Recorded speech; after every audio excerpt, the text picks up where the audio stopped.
Hey everyone, it's Miss Elizabeth, and I am back again with holes. So, when we left off on Tuesday, we had learned that Mr. Sir has a big old mark on his face that's all swollen up from the warden's fingernails, the rattlesnake venom in the nail polish, and he decided to fill Stanley's canteen by pouring the water on the ground. And we also learned about Miss Katherine Barlow from when Green Lake still existed as a lake, who was the school teacher, and Sam the Onion Man, and how he helped fix up the school house for them and everything, and they end up falling in love, it seems. So we shall jump back in and see what else happens, starting on chapter 26. There were no telephones, but word spread quickly through the small town. By the end of the day, everyone in Green Lake had heard that the school teacher had kissed the onion picker. Not one child showed up for school the next morning. Miss Katherine sat alone in the classroom and wondered if she had lost track of the day of the week. Perhaps it was Saturday. It wouldn't have surprised her. Her brain and her heart had been spinning ever since Sam kissed her. She heard a noise outside the door, then suddenly a mob of men and women came storming into the school building. They were led by Trout Walker. "There she is," Trout shouted, "the devil woman." The mob was turning over desks and ripping down bulletin boards. "She's been poisoning your children's brains with books," Trout declared. They began piling all the books in the center of the room. "Think about what you were doing," cried Miss Katherine. Someone made a grab for her, tearing her dress, but she managed to get out of the building. She ran to the sheriff's office. The sheriff had his feet up on his desk and was drinking from a bottle of whiskey. "Morning, Miss Katherine," he said. "They're destroying the schoolhouse," she said, gasping for breath. "They'll burn it to the ground if someone doesn't stop them." "Just calm your pretty self down a second," the sheriff said in a slow drawl, "and tell me what you're talking about." He got up from his desk and walked over to her. "Trout Walker has—" "Now don't go saying nothing bad about Charles Walker," said the sheriff. "We don't have much time," urged Katherine. "You've got to stop them." "You're sure pretty," said the sheriff. Miss Katherine stared at him in horror. "Kiss me," said the sheriff. She slapped him across the face. He laughed. "You kissed the onion picker. Why won't you kiss me?" She tried to slap him again, but he caught her by the hand. She tried to wiggle free. "You're drunk," she yelled. "I always get drunk before a hanging." "A hanging? Who—" "It's against the law for a Negro to kiss a white woman." "Well, then you'll have to hang me too," said Katherine, "because I kissed him back." "It ain't against the law for you to kiss him," the sheriff explained, "just for him to kiss you." "We're all equal under the eyes of God," she declared. The sheriff laughed. "Then if Sam and I are equal, why won't you kiss me?" He laughed again. "I'll make you a deal. One sweet kiss and I won't hang your boyfriend. I'll just run him out of town." Miss Katherine jerked her hand free. As she hurried to the door, she heard the sheriff say, "The law will punish Sam, and God will punish you." She stepped back into the street and saw smoke rising from the schoolhouse. She ran down to the lakefront where Sam was hitching Mary Lou to the onion cart. "Thank God I found you," she sighed, hugging him. "We've got to get out of here now." "What? Someone must have seen us kissing yesterday," she said. "They set fire to the schoolhouse. The sheriff said he's going to hang you." Sam hesitated for a moment, as if he couldn't quite believe it. He didn't want to believe it. "Come on, Mary Lou. We have to leave Mary Lou behind," said Katherine. Sam stared at her a moment. There were tears in his eyes. "Okay." Sam's boat was in the water, tied to a tree by a long rope. He untied it, and they waded through the water and climbed aboard. His powerful arms rowed them away from the shore. But his powerful arms were no match for Trout Walker's motorized boat. They were little more than halfway across the lake when Miss Katherine heard the loud roar of the engine. Then she saw the ugly black smoke. These are the facts. The Walker boat smashed into Sam's boat. Sam was shot and killed in the water. Katherine Barlow was rescued against her wishes. When they returned to the shore, she saw Mary Lou's body lying on the ground. The donkey had been shot in the head. That all happened 110 years ago. Since then, not one drop of rain has fallen on Green Lake. You make the decision. Whom did God punish? 3 days after Sam's death, Miss Katherine shot the sheriff while he was sitting in his chair drinking a cup of coffee.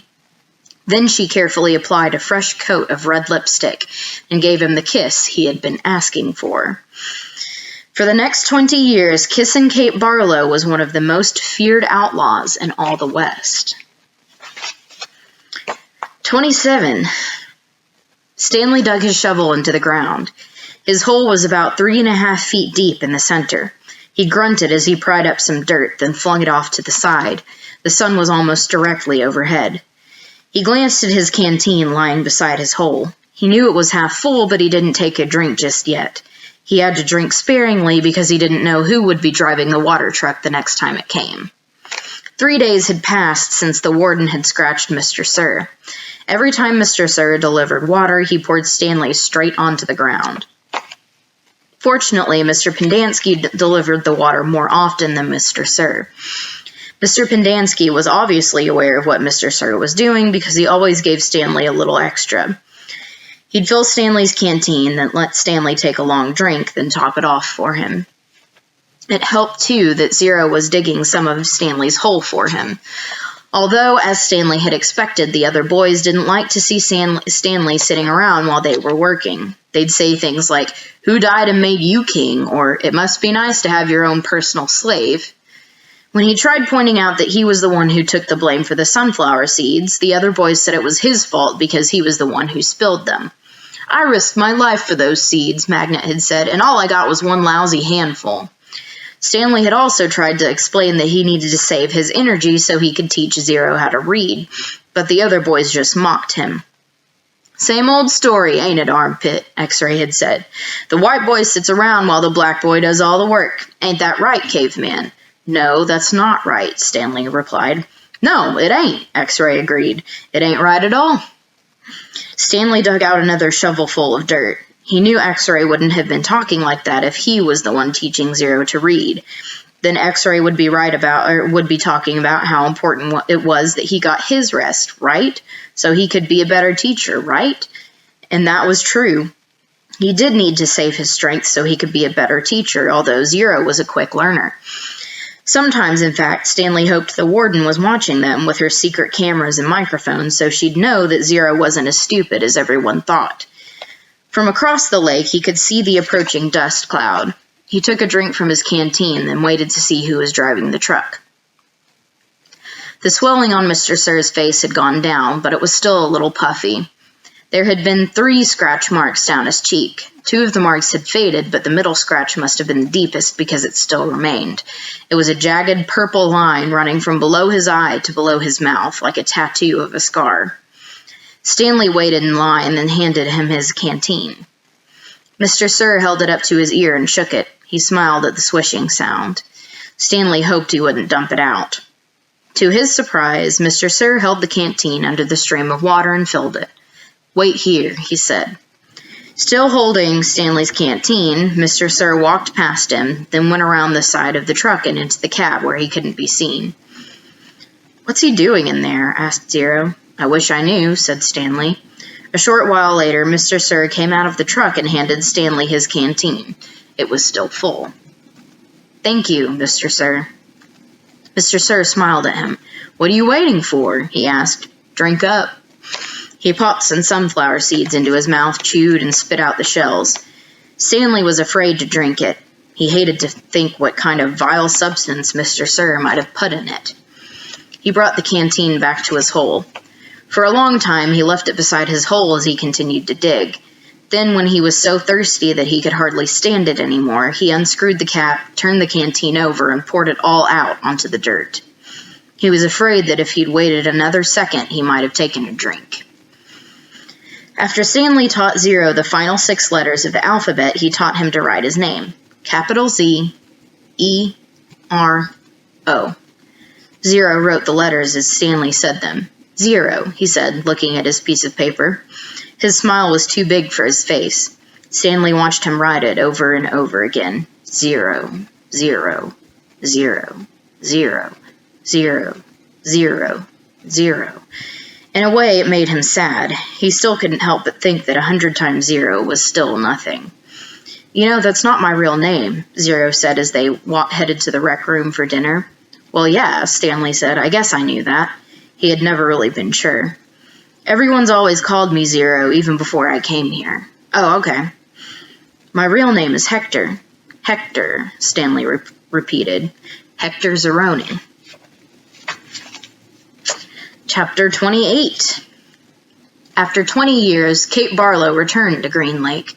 It was a place where nobody would ever find her, a ghost town on a ghost lake. The peach trees had all died, but there were a couple of small oak trees still growing by an old abandoned cabin. The cabin used to be on the eastern shore of the lake. Now the edge of the lake was over 5 miles away, and it was little more than a small pond full of dirty water. She lived in the cabin. Sometimes she could hear Sam's voice echoing across the emptiness. Onions, sweet, fresh onions. She knew she was crazy. She knew she'd been crazy for the last 20 years. Oh, Sam, she would say, speaking into the vast emptiness, I know it is hot, but I feel so very cold. My hands are cold, my feet are cold, my face is cold, my heart is cold. And sometimes she would hear him say, I can fix that, and she'd feel his warm arms across her shoulders. She'd been living in the cabin about 3 months when she was awakened one morning by someone kicking open the cabin door. She opened her eyes to see the blurry end of a rifle 2 inches from her nose. She could smell Trout Walker's dirty feet. You've got exactly 10 seconds to tell me where you've hidden your loot, said Trout, or else I'll blow your head off. She yawned. A red-headed woman was there with Trout. Kate could see her rummaging through the cabin, dumping drawers and knocking things from the shelves of cabinets. The woman came to her. Where is it? She demanded. Linda Miller, asked Kate. Is that you? Linda Miller had been in the 4th grade when Kate Barlow was still a teacher. She had been a cute, freckle-faced girl with beautiful red hair. Now her face was blotchy and her hair was dirty and scraggly. It's Linda Walker now, said Trout. Oh, Linda, I'm so sorry, said Kate. Trout jabbed her throat with the rifle. Where's the loot? There is no loot, said Kate. Don't give me that, shouted Trout. You've robbed every bank from here to Houston. You better tell him, said Linda. We're desperate. You married him for his money, didn't you? Asked Kate. Linda nodded. But it's all gone. It dried up with the lake. The peach trees, the livestock. I kept thinking it has to rain soon. The drought can't last forever, but it just kept getting hotter and hotter and hotter. Her eyes fixed on the shovel, which was leaning up against the fireplace. She's buried it, she declared. I don't know what you're talking about, said Kate. There was a loud blast as Trout fired his rifle just above her head. The window behind her shattered. Where is it buried? He demanded. Go ahead and kill me, Trout, said Kate, but I sure hope you like to dig, 'cause you're going to be digging for a long time. That's a big, vast wasteland out there. You and your children and their children can dig for the next 100 years and you'll never find it. Linda grabbed Kate's hair and jerked her head back. Oh, we're not going to kill you, she said, but by the time we're finished with you, you're going to wish you were dead. I've been wishing I was dead for the last 20 years, said Kate. They dragged her out of bed and pushed her outside. She wore blue silk pajamas. Her turquoise-studded black boots remained beside her bed. They loosely tied her legs together so she could walk, but she couldn't run. They made her walk barefoot on the hot ground. They wouldn't let her stop walking. Not until you take us to the loot, said Trout. Linda hit Kate on the back of her legs with the shovel. You're going to take us to it sooner or later, so you might as well make it sooner. She walked one way, then the other, until her feet were black and blistered. Whenever she stopped, Linda whacked her with the shovel. I'm losing my patience, warned Trout. She felt the shovel jab into her back and she fell onto hard dirt. Get up, ordered Linda. Kate struggled to her feet. We're being easy on you today, said Trout. It's just going to keep getting worse and worse for you until you take us to it. Look out, shouted Linda. A lizard leaped toward them. Kate could see its big red eyes. Linda tried to hit it with the shovel, and Trout shot at it, but they both missed. The lizard landed on Kate's bare ankle. Its sharp black teeth bit into her leg, and its white tongue lapped up the droplets of blood that leaked out of the wound. Kate smiled. There was nothing they could do to her anymore. Start digging, she said. Where is it? Linda screeched. Where'd you bury it? Trout demanded. Cape Barlow died laughing. All right, quite a spot to end again. And in fact, that was part 1. And we are going to be on part 2, the last hole, starting on Saturday. So be sure that you guys come on back so you can finish this adventure, because it is quite a good one in my opinion. And I really thank you for coming and hanging out with me, and I hope you all have a good night. Bye.